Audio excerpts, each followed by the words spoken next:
Après la pause, une piscine, des concours d'Elvis. Vive les tannants!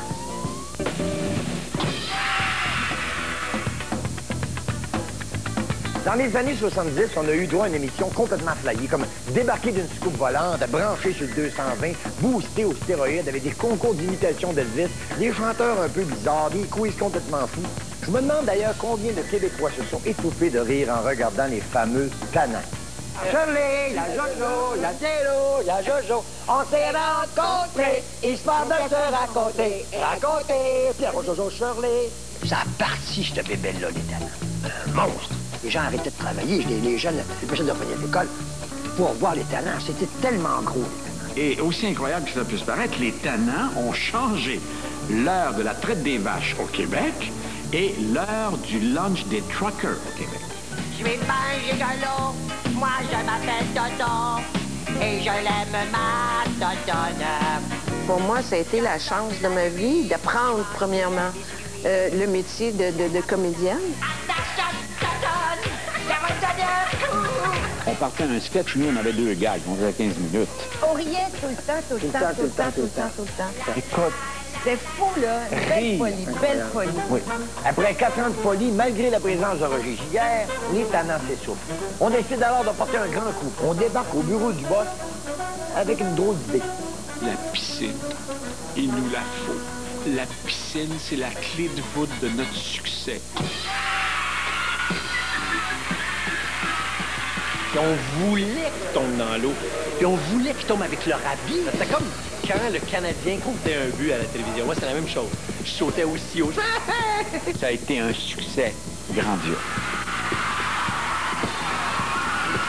Le monde disait que c'était quétaine, ça, les tannants.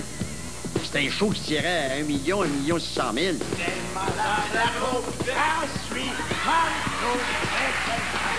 Mon premier kick, pour vrai, à vie, là, je suis un peu gênée de le dire, mais c'était Roger Giguère. J'aimais vraiment ça, les sketchs avec Roger Giguère. Moi, j'étais toute petite, puis Roger Giguère, je m'identifiais à lui. C'est bizarre. Même la magie et la folie, ça arrivait de lui.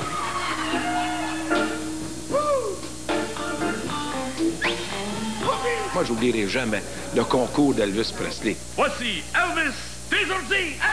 Là, ce que je voyais, les Elvis descendre et les filles qui lançaient leur... Écoute bien, là, Johnny Farago était jaloux de ces gagnants-là. Oui, oui! Oh, là, j'ai gone! Oh, les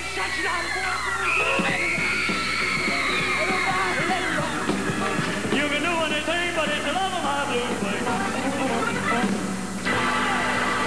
Ce phénomène nous intriguait énormément.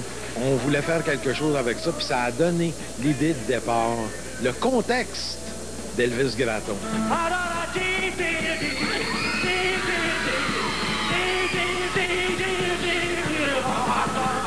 Des finales, des quarts de finale, des semi-finales, finissait plus. Et puis là, on voyait les mains qui venaient chanter la toune d'Elvis et tout ça dans des sous blancs.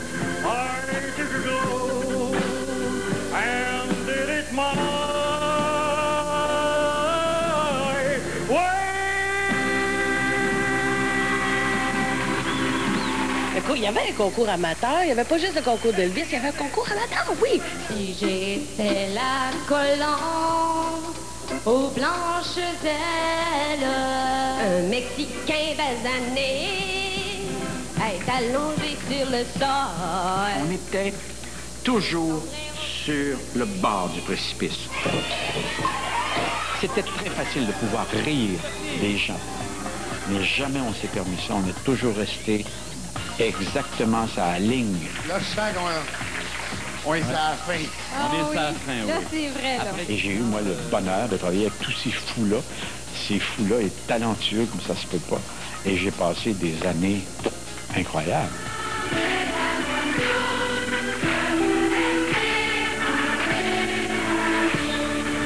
Avec la fin des tannants, c'est la fin d'une époque.